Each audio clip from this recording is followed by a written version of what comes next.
بسم اللہ الرحمن الرحیم رب اشرح لی صدری ویسر لی امری واحلل عقدۃ من لسانی یفقہوا قولی رضیت باللہ ربا وبالاسلام دینا وبمحمد صلی اللہ علیہ وسلم نبیا ورسولا۔ اللہ اکبر، اللہ اکبر، اللہ اکبر، لبیک لبیک لبیک یا رسول اللہ صلی اللہ علیہ وسلم۔ الحمد للہ رب العالمین والصلاة والسلام علی خاتم النبیین وعلی آلہ واصحابہ اجمعین،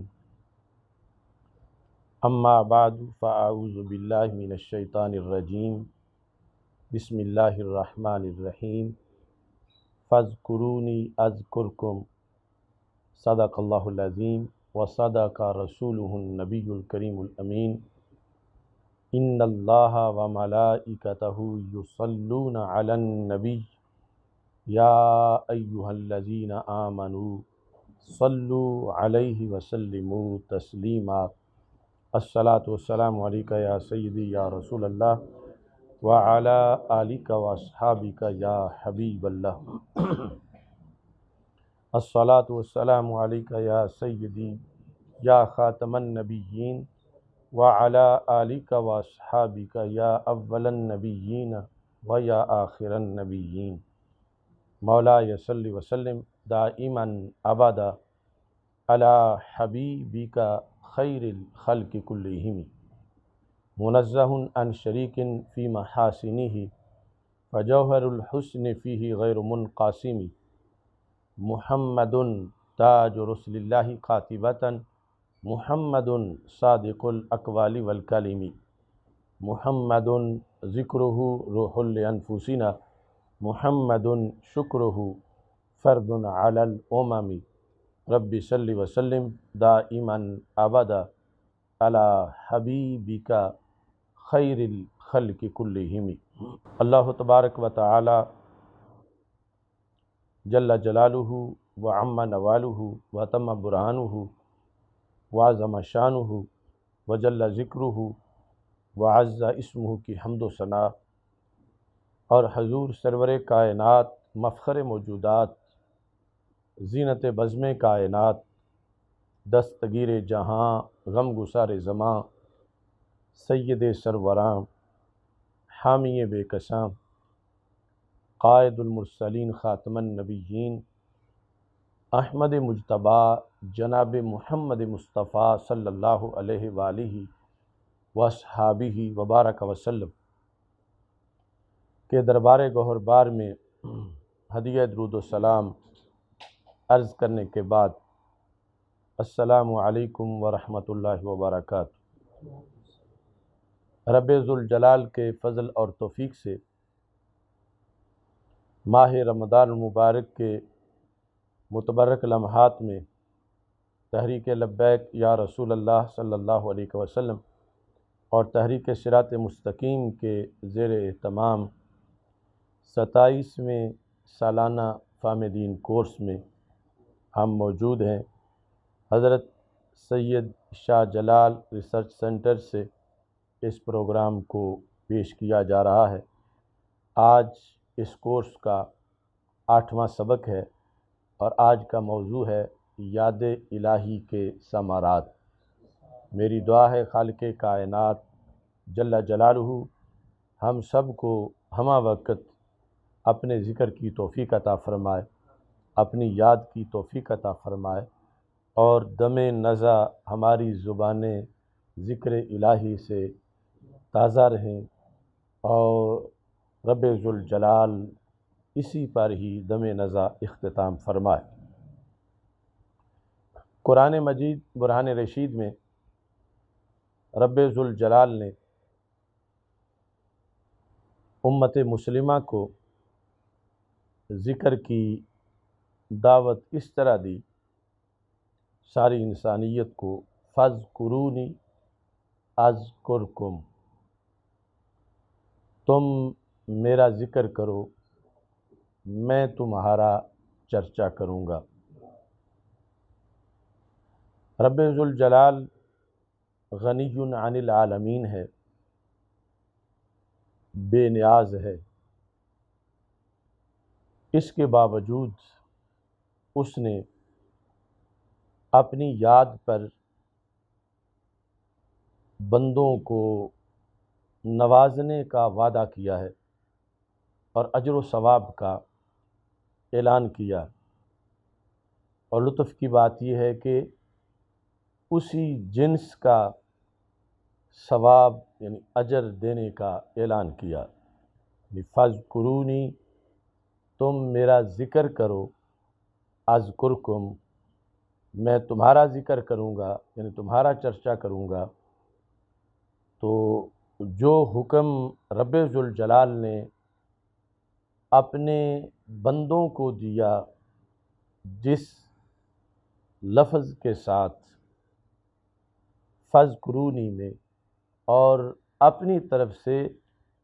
جزا اور صلے میں بھی رب ذوالجلال نے وہی لفظ استعمال کیا۔ اگر غور کیا جائے تو ذکر خدا اور یاد الہی کا سب سے بڑا ثمر یہی ہے کہ خالق کائنات جل جلالہ نے جوابی طور پر ایک انسان کو اسی ہی جزا کے ساتھ انہی لفظوں سے تعبیر کر کے ایک انسان کو، اس کی شان کو، اس کی حیثیت کو دوبالا کر دیا، جبکہ یہ انسان جو ذاکر ہے یہ عارضی ہے، یہ حادث ہے، یہ فانی ہے، اور رب ذوالجلال نے اپنی طرف جو نسبت کی ہے کہ میں تمہاری یاد کروں گا، تمہارا ذکر کروں گا، تمہارا چرچا کروں گا، اور وہ ذات ازلی ہے، ابدی ہے، حی قیوم ہے، یقیناً اس کی طرف سے جو انسان کے ذکر پر اجر و ثواب مرتب ہوتا ہے، اس کی انسان کے ذکر کے اندر کوئی مثال نہیں بنتی، اتنا عظیم اجر رب ذوالجلال عطا فرماتا ہے۔ نبی اکرم نور مجسم شفیع معظم صلی اللہ علیہ وسلم نے ایک موقع پر یہ ارشاد فرمایا، اور یہ ہمارے آقا صلی اللہ علیہ وسلم کی گفتگو کا انوکھا انداز ہے کہ کئی مواقع پر رسول اکرم صلی اللہ علیہ وسلم گفتگو فرمانے سے پہلے سوال فرماتے تھے، الا اخبرکم، کیا میں تمہیں یہ نہ بتاؤں؟ یعنی جب کہ صحابہ کے کان تو ویسے ہی انتظار میں ہیں اور شوق ہے کہ رسول پاک صلی اللہ علیہ وسلم کی زبان سے کوئی لفظ ہمیں سننے کو ملے، اور ہر لفظ ہی قدر و قیمت کے لحاظ سے بلند و بالا ہے، لیکن اس کے باوجود نبی اکرم صلی اللہ علیہ وسلم سوال کر کے اکثر مقامات پر پھر آپ اس کا جواب فرماتے، الا اخبرکم، کیا میں تمہیں خبر نہ دوں؟ ایک موقع پر آپ صلی اللہ علیہ وسلم نے یہ ارشاد فرمایا جو سنن ابن ماجہ کے اندر حدیث موجود ہے، جامع ترمذی میں بھی حدیث موجود ہے کہ رسول اکرم صلی اللہ علیہ وسلم نے ارشاد فرمایا، الا اخبرکم بخیر اعمالکم، کیا میں تمہیں یہ خبر نہ دوں کہ تمہارے اعمال میں سے سب سے فضیلت والا عمل کون سا ہے؟ تو اس میں آپ نے مبلغین، واعظین اور امت کے مصلحین کو بھی یہ طریقہ بتایا کہ سامعین کو متوجہ کرنے کے لیے، ان کا شوق بڑھانے کے لیے، اور یہ کہ وہ بات سننے کے لیے، سمجھنے کے لیے الرٹ ہو جائیں، مکمل تیار ہو جائیں، تو انہیں سوال کے ذریعے سے گفتگو کی طرف زیادہ متوجہ کیا جا سکتا ہے۔ تو یہ بڑا لمبا سوال تھا۔ سب سے پہلے تو اس میں یہ کہ اے صحابہ، میں تمہیں کہ ایسی چیز کے بارے میں ایسا عمل نہ بتاؤں جو سب اعمال سے افضل ہے، دوسرے نمبر پر وَأَزْكَاهَا عِنْدَ مَلِيكِكُمْ، جو عمل تمہارے مالک یعنی اللہ کے ہاں بہت زیادہ نفاست والا ہے اور بہت زیادہ اچھا ہے، وَأَرْفَعِهَا فِي دَرَجَاتِكُمْ۔ اسی سوال کے اندر تیسرا حصہ ہے، کیا میں تمہیں ایسا عمل نہ بتاؤں کہ تمہارے درجات کو وہ عمل سب سے زیادہ بلندی دینے والا ہے، یعنی تمہارے اعمال کے اندر اس عمل کی یہ حیثیت کہ تمہیں اور کوئی عمل اتنا بلند نہیں کر سکتا جتنا تمہارے درجات میں وہ عمل بلندی پیدا کر سکتا ہے۔ اس کے ساتھ مزید فرما وَخَيْرٌ لَكُمْ مِنْ إِنفَاقِ الذَّهَبِ وَالْفِضَّةِ، کیا میں تمہیں ایسا عمل نہ بتاؤں کہ جو اللہ کے رستے میں سونا چاندی خرچ کرنے سے زیادہ تمہیں فائدہ دے گا، یعنی اتنا سونا خرچ کرنے سے تمہیں ثواب نہیں ملے گا اور نہ ہی اس قدر چاندی کو خرچ کرنے سے تمہیں ثواب ملے گا جتنا کہ اس عمل کی وجہ سے ثواب ملے گا۔ وَمِنْ أَن تَلْقَوْا عَدُوَّكُمْ فَتَضْرِبُوا أَعْنَاقَهُمْ، کیا میں تمہیں ایسا عمل نہ بتاؤں کہ جو تمہارے لیے اس عمل سے بہتر ہو، جو عمل جہاد کا ہے، یعنی اس میں فرمایا کہ تم دین کے دشمنوں اور اللہ کے دشمنوں، اپنے دشمنوں کے مقابلے میں جہاد میں جاؤ اور باقاعدہ تضربوا اعناقہم، تم ان کی گردنیں مارو، وَيَضْرِبُوا اعناقکم، اور وہ تمہاری گردنیں مارے، یعنی اس طرح باقاعدہ جہاد جس میں تم کافروں کو مار رہے ہو اور کفار تمہیں مار رہے ہوں، اس سے بھی بہتر عمل، وہ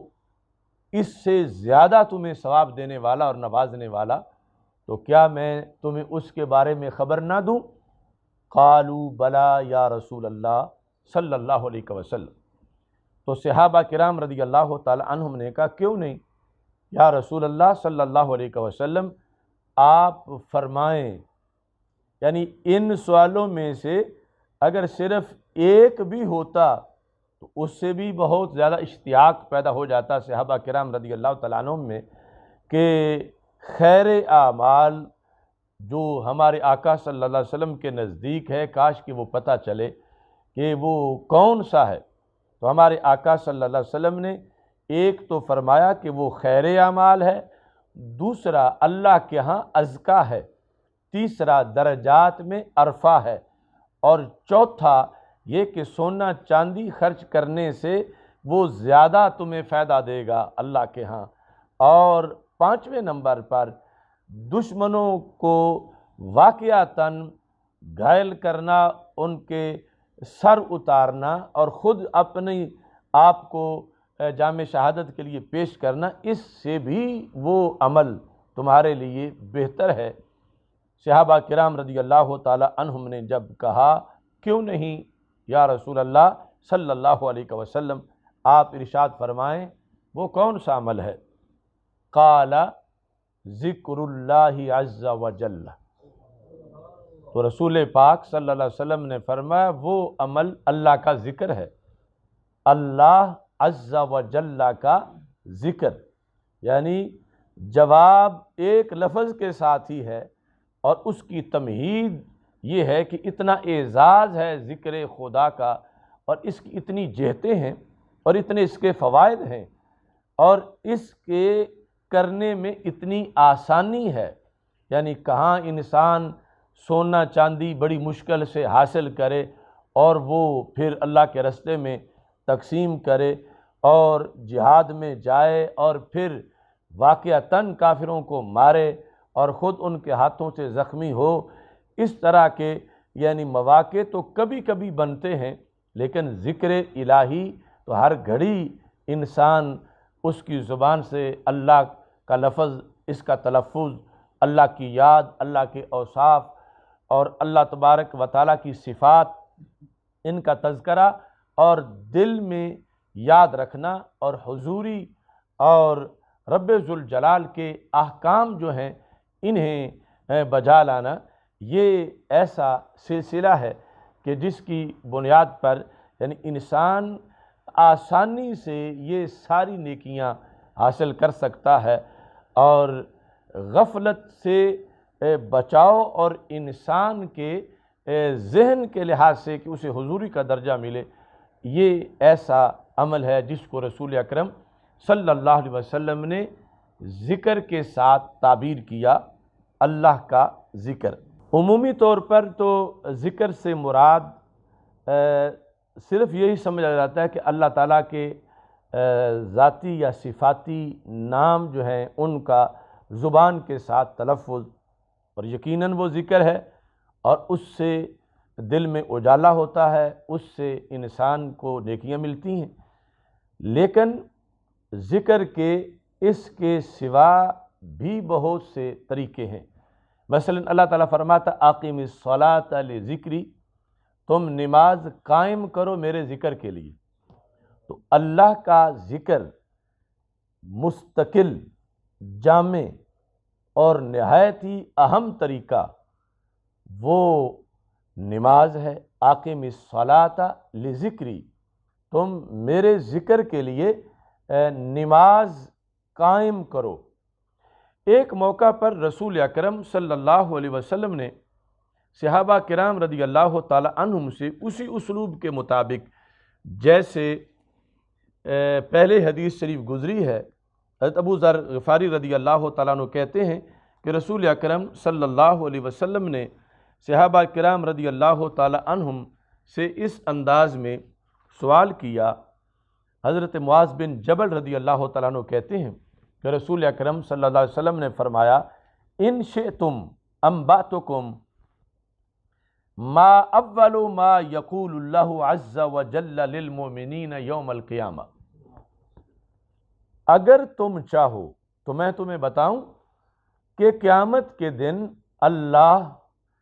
سب سے پہلے مومنین سے کیا گفتگو فرمائے گا۔ یعنی یہ اپنے لحاظ سے ایک بڑا انوکھا سوال اور اس کا جواب ہے۔ اگر تم چاہو، ان شئتم انبأتکم ما اول ما یقول اللہ عز وجل للمؤمنین یوم القیامہ، قیامت کے دن رب ذوالجلال سب سے پہلے مومنین سے کیا گفتگو فرمائے گا، اگر تم چاہو تو میں یہ بتاؤں،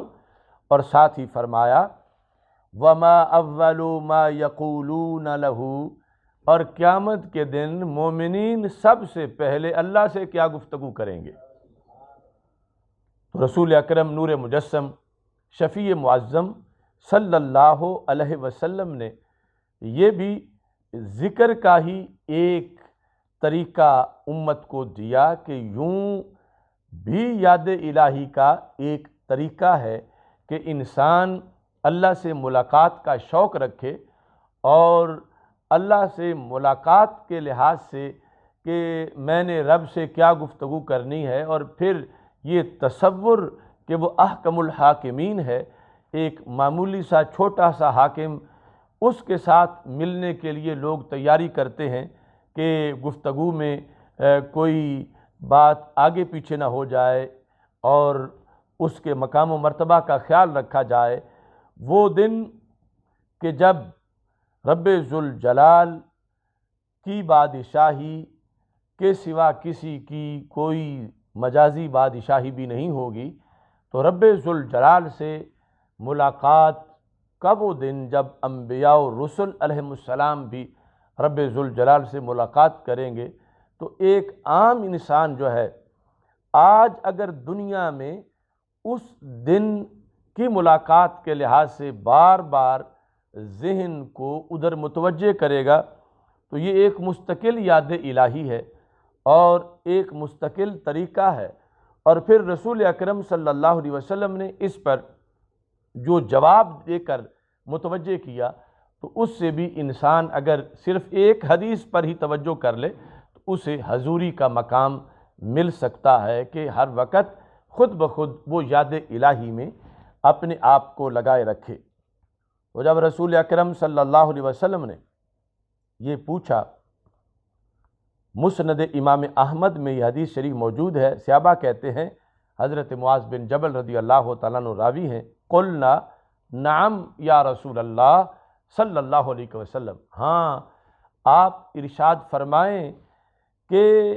بڑی تاریخی بات ہے کہ رب سب سے پہلے مومنین سے کیا گفتگو فرمائے گا اور مومن سب سے پہلے اللہ سے کیا گفتگو کریں گے، آپ ارشاد فرمائیں۔ تو نبی اکرم صلی اللہ علیہ وسلم نے ارشاد فرمایا، ان اللہ عز وجل یقول للمؤمنین هل احببتم لقائی، کہ قیامت کے دن رب ذوالجلال مومنین سے جب محو گفتگو ہوگا تو سب سے پہلے یہ پوچھے گا، اے میرے بندو کیا مجھ سے ملنا تمہیں پسند تھا؟ هل احببتم لقائی، میری ملاقات کا کیا تمہیں شوق تھا؟ حالانکہ وہ تو دلوں کے بھید جانتا ہے، لیکن اس کے باوجود وہ سوال کرے گا، اور یہ ہے علوم مصطفیٰ صلی اللہ علیہ وسلم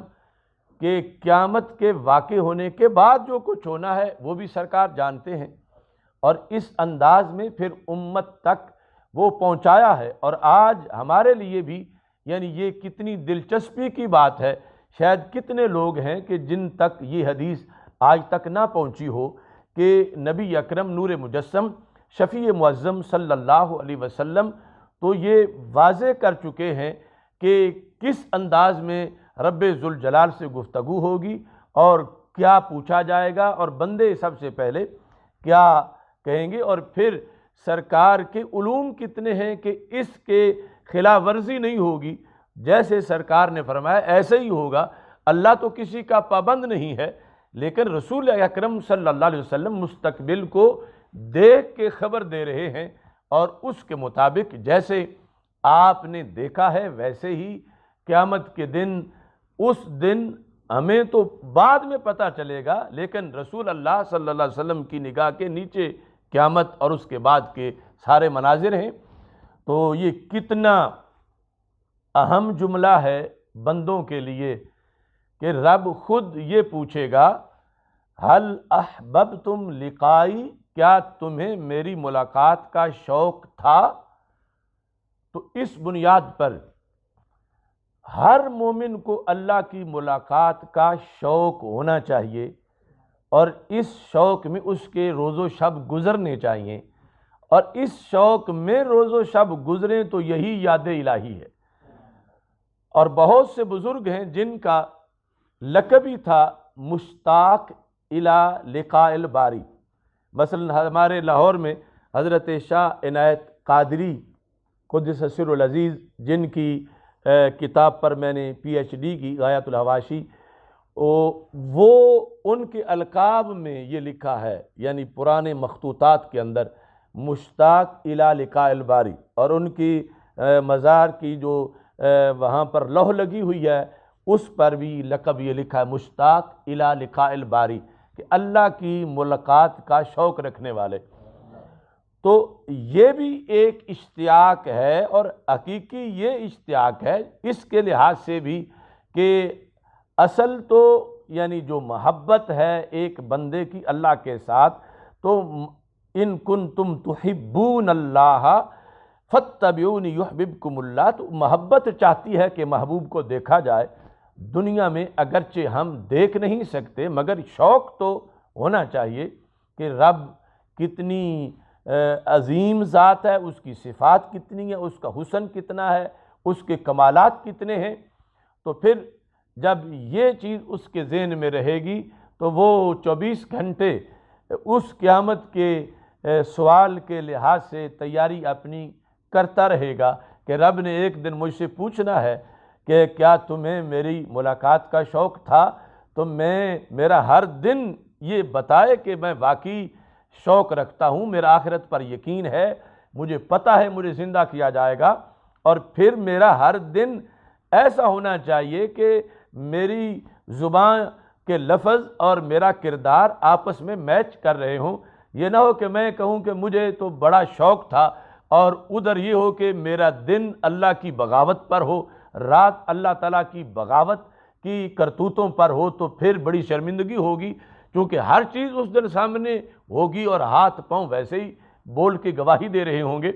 تو نبی اکرم صلی اللہ علیہ وسلم نے اپنی امت پر یہ بھی حد درجے کا احسان فرمایا کہ تمہارے بولنے سے پہلے تمہارا خالق بولے گا اور یہ فرمائے گا، هل احببتم لقائی، کیا تم مجھ سے ملنا پسند کرتے تھے دنیا میں؟ فیقولون، اب جو مومنین نے جواب دینا ہے، ہمارے آقا صلی اللہ علیہ وسلم نے وہ بھی پہلے ہی بتا دیا۔ فیقولون، مومنین کہیں گے، نعم یا ربنا، ہاں اے اللہ ہمیں بڑا شوق تھا تجھ سے ملنے کا۔ تو اب یہ یعنی پوری کائنات کی عمر مکمل ہونے کے بعد جو قیامت کا دن ہے، اس دن کے تاریخی جملے خالق اور مخلوق کا جو مکالمہ ہے، نبی اکرم نور مجسم شفیع معظم صلی اللہ علیہ وسلم نے اپنی امت کو بتائے، جس میں ساری کائنات، ساری امتیں اور کروڑوں اربوں خربوں انسان سب کے لحاظ سے یہ اہم بات ہے جو رسول اکرم صلی اللہ علیہ وسلم نے اپنے علوم کے ذریعے سے اس امت کو دی۔ اب صرف اس حدیث کو اگر سامنے رکھیں تو پتہ چلتا ہے کہ حدیث میں علم کتنا ہے، اور ایک عام بندہ آج جب یہ حدیث مثلا سن لیتا ہے اور وہ لوگ جنہیں اس حدیث کا پتہ نہیں، تو یہ کس قدر ایک روشنی پر ہے، اگرچہ وہ کوئی عالم نہیں، لیکن رسول اللہ صلی اللہ علیہ وسلم کا یہ حتمی فرمان جب اسے پتہ ہے تو وہ کسی بھی مقام پر اس علم کا اظہار کرتے ہوئے خود عزت محسوس کرے گا، اور جن کے سامنے کرے گا وہ بھی سمجھیں گے کہ اس نے ہمارے معلومات میں بڑا اضافہ کیا ہے۔ تو نبی اکرم نور مجسم شفیع معظم صلی اللہ علیہ وسلم نے فرمایا کہ جب ایک ایک جملہ آ جائے گا، اللہ تعالیٰ فرمائے گا، کیا تمہیں مجھ سے ملنے کا شوق تھا؟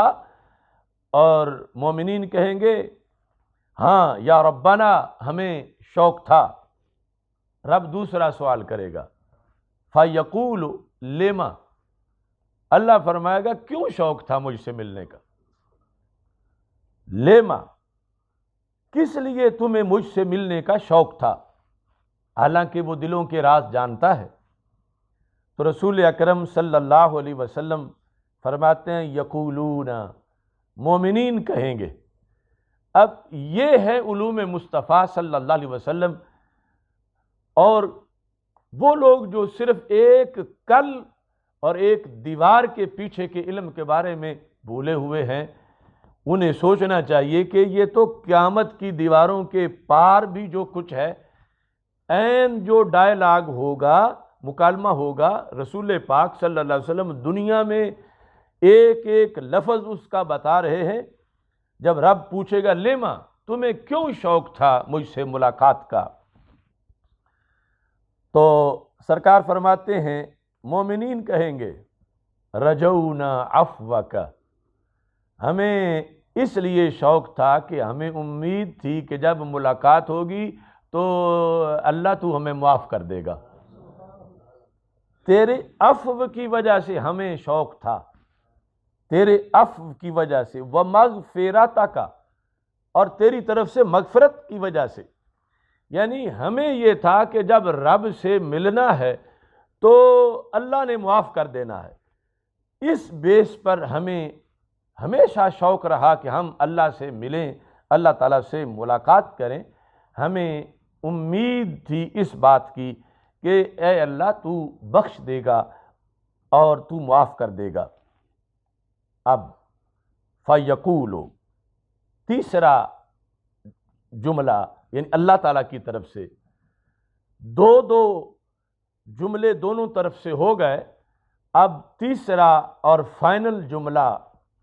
جو کہ یاد الہی کے سارے اثرات اور ثمرات کا نتیجہ ہے۔ ہمارے آقا صلی اللہ علیہ وسلم فرماتے ہیں فَيَقُولُ، اللہ فرمائے گا۔ سب سے پہلے تو فرمایا کہ کیا تمہیں مجھ سے ملنے کا شوق تھا؟ پھر فرمایا کیوں شوق تھا؟ اب جب جواب آیا کہ تیری طرف سے مغفرت کے لیے ہمیں شوق تھا،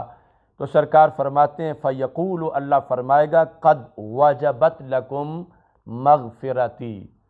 تمہارے لیے میری مغفرت ثابت ہو گئی،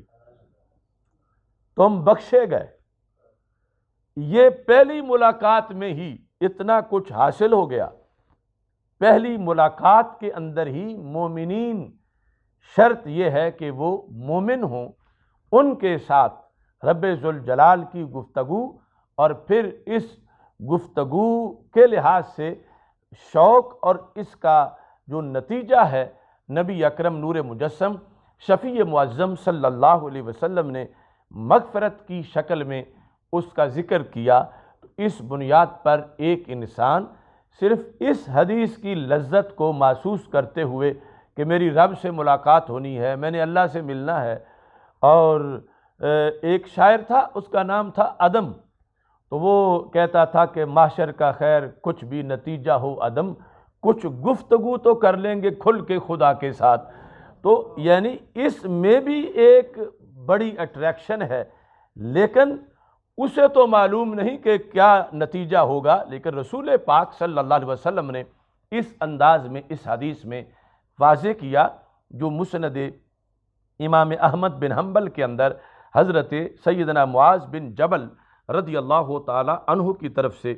جس کو روایت کیا گیا ہے۔ نبی اکرم نور مجسم شفیع معظم صلی اللہ علیہ وسلم نے اسی موضوع کو جب مزید بیان کیا،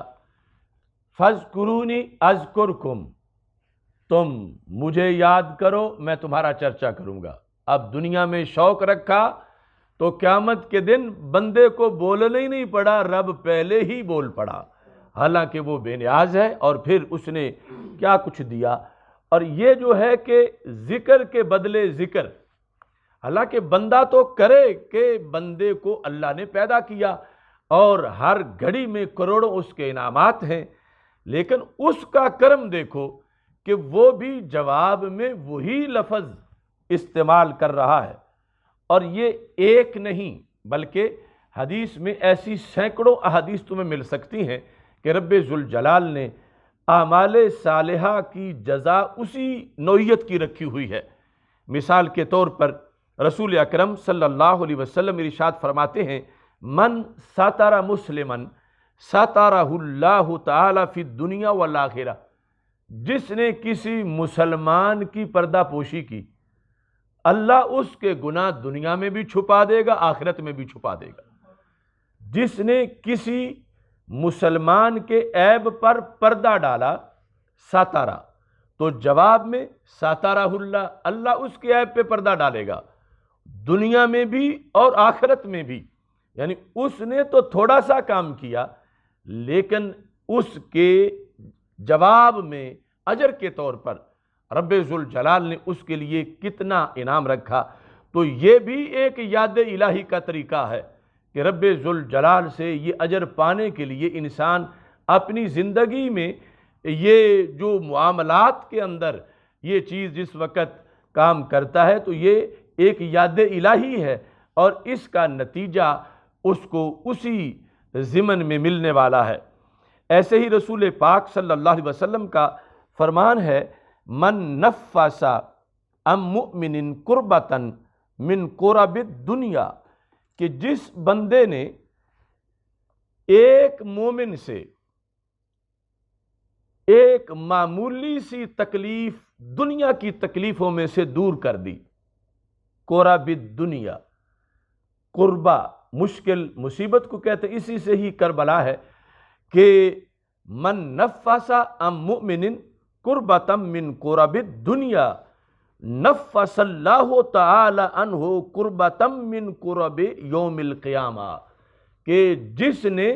کسی مومن سے دنیا کی ایک مشکل دور کر دی تو رب ذوالجلال اس سے آخرت کی ایک مشکل دور کر دے گا۔ اور یہ بھی یعنی عین وہی لفظ استعمال کیے گئے، اور یہ بھی یاد الہی کا ایک طریقہ ہے کہ رب ذوالجلال اس بنیاد پر یعنی اتنا نوازے گا، اب ساری دنیا مل کر قیامت کے دن کی ایک مشکل ٹال نہیں سکتی۔ یعنی ایک پیاسے کو آج کی ساری دنیا مل کے چاہے وہ پانی پلائے اور رب کا اذن نہ ہو تو پلا نہیں سکتی، اور آج کسی پیاسے کو جو پانی پلاتا ہے مثال کے طور پر افطاری کے وقت، تو یہ پانی پلانا ایک معمولی سا عمل ہے، اس کے عوض میں قیامت کے دن اس کی پیاس بجھا دے گا۔ آج کسی نے کسی کی تھوڑی سی مشکل جو ہے وہ دور کی، اس کے عوض میں رب ذوالجلال قیامت کی مشکل جو آج کی ساری کائنات مل کے نہیں دور کر سکتی، خالق کائنات جل جلالہ اس شخص کی وہ مشکل دور کر دے گا۔ تو اس بنیاد پر اپنی زندگی میں انسان جس وقت اس سارے کردار کو سامنے رکھتا ہے، یقین رکھتے ہوئے کہ میں نے آخرت میں اٹھنا ہے اور معاملات ہوں گے اور اس پر رب ذوالجلال کے سامنے میں نے پیش ہونا ہے، اور خالق کائنات جل جلالہ یوم الدین میں جزا دینے والا ہے، صلہ دینے والا ہے، تو یہ سارے کا سارا ایک یاد الہی کا ہی سلسلہ قرار پائے گا۔ ایسے ہی رسول پاک صلی اللہ علیہ وسلم ارشاد فرماتے ہیں، من انذر معسرا، جس نے کسی تنگ دست کو مہلت دی کہ اس نے اس کے پیسے دینے ہیں اور اس نے وقت گزر جانے کے باوجود اسے مہلت دے دی، تو پھر اذلہ اللہ فی ظل عرشہ، تو رب قیامت کے دن اس کو اپنے عرش کے سائے کے نیچے جگہ عطا فرمائے گا۔ تو اس طرح کی یعنی سینکڑوں احادیث ہیں جس میں بندے اور مولا کے جو معاملات ہیں آپس میں وہ مرتب ہیں۔ دنیا کے اندر انسانوں کے دیس میں رہتے ہوئے، انسانی معاشرے میں رہتے ہوئے، اللہ کی مخلوق میں رہتے ہوئے، یہ انسان جس وقت ایسے امور ایمان کے ہوتے ہوئے بجا لاتا، اگر ایمان نہیں تو پھر ہباء منصورہ ہے، یعنی اس کے عمل کی کوئی حیثیت نہیں، خواہ وہ کتنے لنگر خانے بنائے، کتنے لوگوں کے لیے سماجی کام کرے، پھر اس کے عمل اور نیکی کا میٹر شروع ہی نہیں ہوگا۔ لیکن ایمان کی حالت میں یہ کرے گا تو پھر رب ذوالجلال نے ایمان میں یہ برکت رکھی ہے کہ یہ ساری چیزیں یاد الہی کا ہی ایک منظر قرار پائیں گی، اور اس پر خالق کائنات جل جلالہ اپنی طرف سے بہترین درجات اور اس پر بہترین ثواب عطا فرمائے گا۔ فاذکرونی اذکرکم میں رب ذوالجلال کا پیش کردہ یہ نظام بھی موجود ہے، حدیث قدسی ہے، جس سے یعنی ذکر کے جو ثمرات ہیں اگر انسان سمجھ لے تو کبھی بھی اس کا دل خالی نہ ہو، کیونکہ جوں جوں انسان کا دل ذکر الہی سے خالی ہوتا ہے تو مردہ ہوتا ہے، اور اس میں ذکر الہی رہتا ہے، یاد الہی کا وہ زبان سے تلفظ کرے یا دل کے اندر وہ ان شانوں کے بارے میں سوچ رہا ہو، صفات خداوندی کے لحاظ سے غور کر رہا ہو اور اس کے دل میں غیر اللہ کا خیال نہ ہو، تو وہ ساری جو کیفیات ہیں یاد کے اندر ہی ان کا شمار ہوتا ہے۔ حدیث قدسی میں ہے، رب ذوالجلال نے ذکر کے ثمرات اس انداز میں بیان کیے، فرما انا عند ظن عبدی بی، رب ذوالجلال فرماتا ہے جو میرا بندہ ہے اس کا مجھ پر جیسا یقین ہے میری رحمت اس کے ساتھ ویسے ہی سلوک کرنے والی ہے۔ عند ظن عبدی بی، میں کہاں ہوں؟ جہاں میرا بندہ مجھے سمجھ رہا ہے، یعنی اگر اس کا مجھ پر یقین ہے کہ میں دور ہوں تو پھر میری رحمت اس سے دور ہے، اگر اس کا یقین مجھ پر، یہاں یعنی ظن منطقی ظن نہیں ہے، بلکہ اس سے مراد یہاں یقین ہے کہ اگر اس کا یقین میرے بارے میں یہ ہے کہ رب تو شاہ رگ سے بھی قریب ہے اور رب کو میری دل کی ہر کیفیت کا پتہ ہے اور میں دور نہیں ہوں، تو اللہ تعالیٰ فرماتا ہے پھر وہ جتنا مجھے قریب سمجھے گا تو میری رحمت اسے تنہا نہیں ہونے دے گی، اتنا ہی اس کے میں قریب ہوں۔ اور اس میں فرمایا وَأَنَا مَعَهُ إِذَا ذَكَرَنِي، میں بندے کے ساتھ ہوں جب وہ مجھے یاد کرے۔ معاہو، معیت، میں بندے کے ساتھ ہوں کب؟ جب وہ مجھے ذکر کرے۔ اب یہاں یہ وضاحت بھی ہے کہ نحن اقرب الیہ من حبل الورید، کہ ہم بندے کی شاہ رگ سے بھی زیادہ اس کے قریب ہیں۔ اللہ تعالیٰ فرماتا ہے الیہ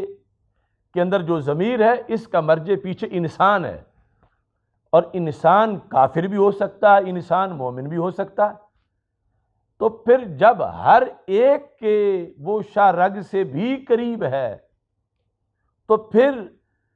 اس کے بعد یہ پھر کیوں کیٹاگریز ہیں کہ اللہ تعالیٰ فرماتا ہے ان اللہ مع الصابرین، اللہ صبر کرنے والوں کے ساتھ ہے، واللہ مع المتقین، اللہ متقین کے ساتھ ہے، ان اللہ مع المحسنین، اللہ محسنین کے ساتھ ہے، اور اللہ ذاکرین کے ساتھ ہے۔ جب وہ کافر کی شاہ رگ سے بھی قریب ہے تو پھر تو ہر ایک کو میت حاصل ہوئی۔ تو اس بات کو بھی ہماری شریعت ہمیں واضح کرتی ہے کہ ایک ہے رب ذوالجلال کی معیت، ایک ہے وہ معیت کہ جس کا بندے کو بھی احساس ہو۔ اللہ کی معیت اپنے علم کے لحاظ سے، اپنی قدرت کے لحاظ سے وہ تو ثابت ہے ہر ایک کے لیے، خواہ کوئی کافر ہے وہ بھی رب کے کنٹرول میں ہے، خواہ کوئی مومن ہے وہ بھی رب کے کنٹرول میں ہے۔ لیکن یہ کہ بندہ کسب کر کے، محنت کر کے اللہ کی معیت حاصل کرے، یہاں اس معیت کا ذکر ہے کہ بندے کو محسوس ہو کہ میں رب کے قریب ہوں۔ اللہ تو قریب ہے ہی، لیکن بندے کے لیے یہ لٹریچر، یہ نصاب ہے کہ وہ اپنی زندگی میں وہ کام کرے کہ اسے یہ خود محسوس ہو کہ میں اللہ کے قریب ہوں۔ یہ نصاب ہے مومن کا۔ تو کافر کو یہ محسوس نہیں ہوتا، ایمان لائے گا تو پھر قرب محسوس ہونا شروع ہوگا، اور ایمان لانے کے بعد پھر مختلف ریاضتیں ہیں، ان کی وجہ سے آگے قرب جو ہے اسے محسوس ہوگا۔ تو رب ذوالجلال کے قریب ہوتے ہوئے بھی ایمان نہ ہو تو قرب کا پتہ نہیں چلتا، ایمان ہو اور اس کے بعد پھر یاد الہی ہے۔ تو ہمارے آقا صلی اللہ علیہ وسلم فرماتے ہیں، اللہ فرماتا ہے انا معاہ اذا ذکرنی، بندہ غافل بیٹھا ہو تو اسے میری معیت میسر نہیں، مجھے یاد کرے تو پھر اس کو میری معیت میسر ہے، یعنی میرا ساتھ اسے میسر آئے گا اس کے نتائج کے لحاظ سے کہ میرا ساتھ جو ہے اس کا مطلب میرا کرم ہے، میرا فضل ہے، میری رحمت ہے، تو میں اس کے ساتھ ہوں جب وہ مجھے ذکر کرے۔ اب اس میں آگے فَإِن ذَكَرَنِي فِي نَفْسِهِ ذَكَرْتُهُ فِي نَفْسِي، اگر وہ اپنے دل میں مجھے یاد کرے، یعنی زبان پہ لفظ نہیں لایا، تو میں بھی اس کو یاد کروں گا اپنے نفس میں۔ اللہ تعالیٰ پر لفظ نفس کا تو اطلاق ہے جو اس کی شان کے مطابق ہے، دل وغیرہ تو وہ اعضاء ہیں، وہ ہم اطلاق کر نہیں سکتے، لیکن کہا فَإِن ذَكَرَنِي فِي نَفْسِهِ، اگر اس نے اپنے دل میں، ایک یہ معنی ہے، دوسرا تنہائی میں، علیحدگی میں، انفرادی طور پر اگر اس نے مجھے یاد کیا تو ذکرتہ فی نفسی، میں بھی علیحدہ اس کو یاد کروں گا۔ وَإِن ذَكَرَنِي فِي مَلَئٍ، اور اگر اس نے کسی محفل میں مجھے یاد کیا، ذکرتہ فی مَلَئٍ، میں بھی محفل میں اس کو یاد کروں گا۔ یعنی اس کی طرف سے اضافہ کتنا ہے اور ذکر کس حد تک ایک بندے کو بلندی عطا کر رہا ہے۔ فرمایا کہ وہ اگر کسی محفل میں کرے گا مجھے یاد، تو میں رب ہو کے محفل میں ذکر کروں گا خیر منہم، جو محفل اس کی محفل سے اچھی ہوگی۔ یعنی وہ جن لوگوں کے بیچ بیٹھ کے میرا ذکر کرے گا،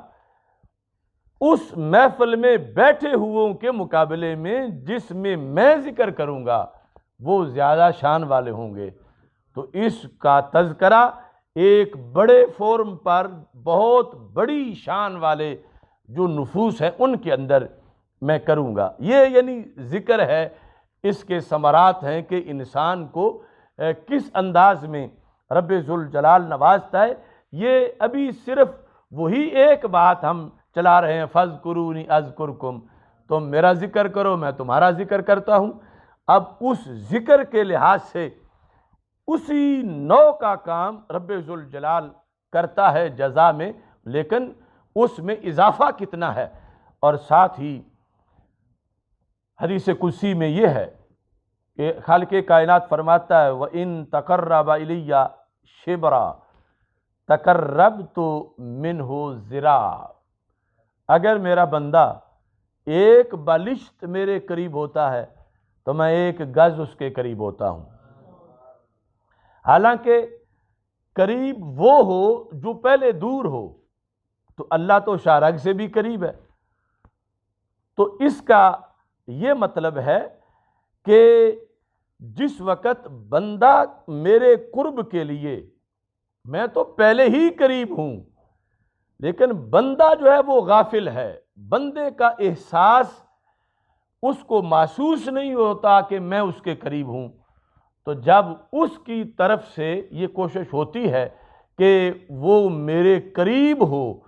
تو میں پھر اس کو احساس دلا دیتا ہوں کہ میں اس کے قریب ہوں۔ اللہ پہلے ہی قریب ہے،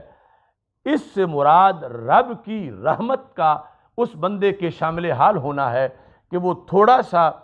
قرب کی کوشش کرتا ہے، میری رحمت بہت آگے بڑھ کے اس کا استقبال کر لیتی ہے۔ یہاں تک کہ فرمایا وَإِن تَقَرَّبَ إِلَيَّ ذِرَاعًا تَقَرَّبْتُ مِنْهُ بَاعًا، اگر وہ ایک گز چل کے میری طرف آتا ہے، عربی میں با اتنے لمبی کو کہتے ہیں، پہلے ذراع ہے کہ وہ ایک ہاتھ چل کے آتا ہے تو میں 2 ہاتھ چل کے آ جاتا ہوں۔ یہ سب متشابہات میں سے ہے، یعنی اللہ کی شان کے مطابق ہم اپنی طرف سے اس کا کوئی تعین نہیں کر سکتے۔ قیامت کے دن دیدار ہوگا اللہ کا تو پھر پتہ چلے گا کہ اللہ کا قریب آنا،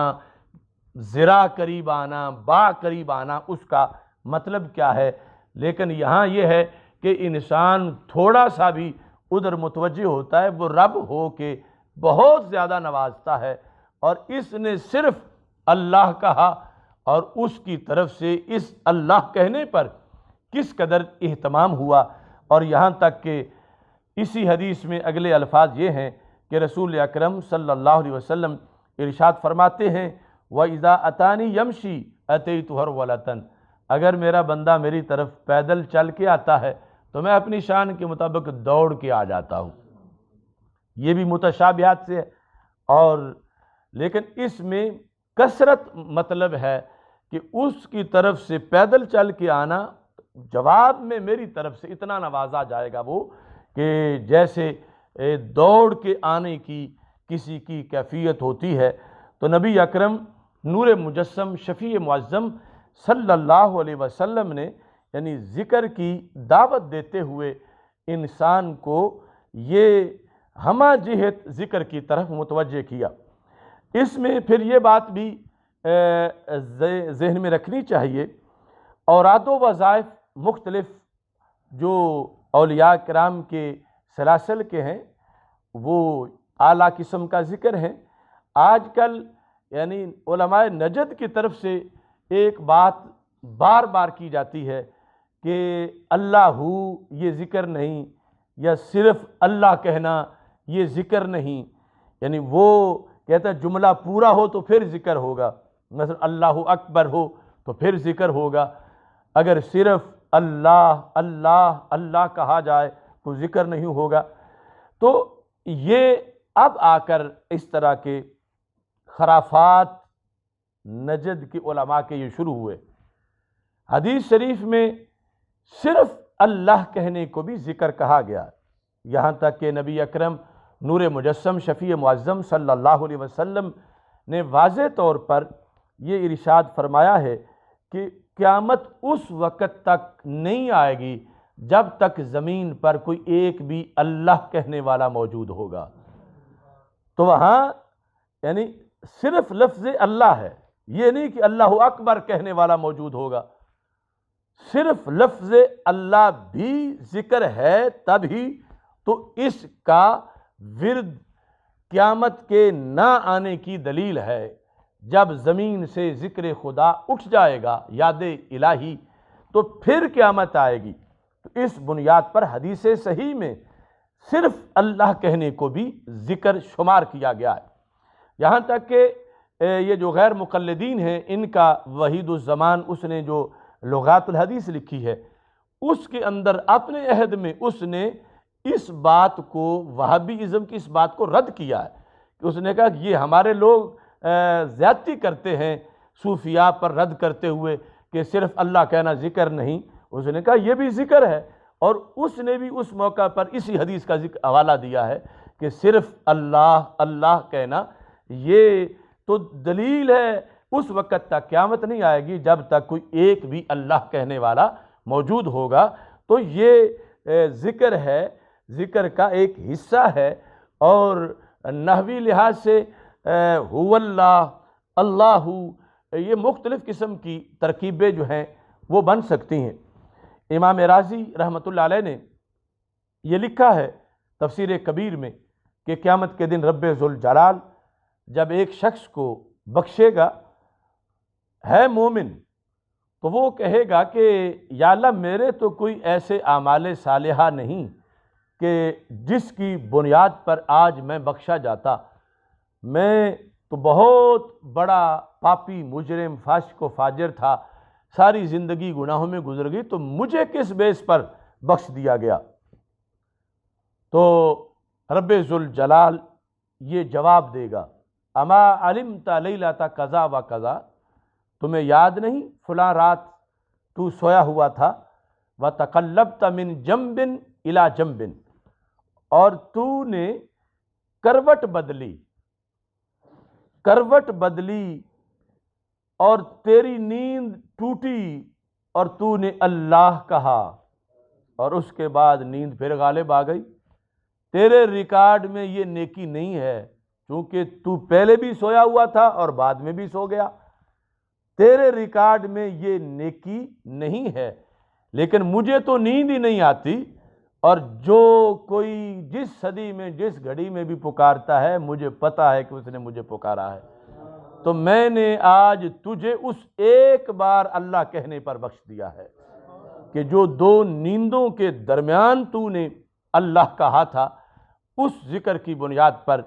تجھے بخشا گیا۔ اور اس میں یہ بات بھی ذہن میں رکھی جائے کہ رب ذوالجلال نے ذکر مصطفیٰ صلی اللہ علیہ وسلم کو اپنا ہی ذکر قرار دیا ہے، جعلت ذکرک ذکری، اللہ فرماتا محبوب میں نے آپ کے ذکر کو اپنا ذکر قرار دے دیا ہے،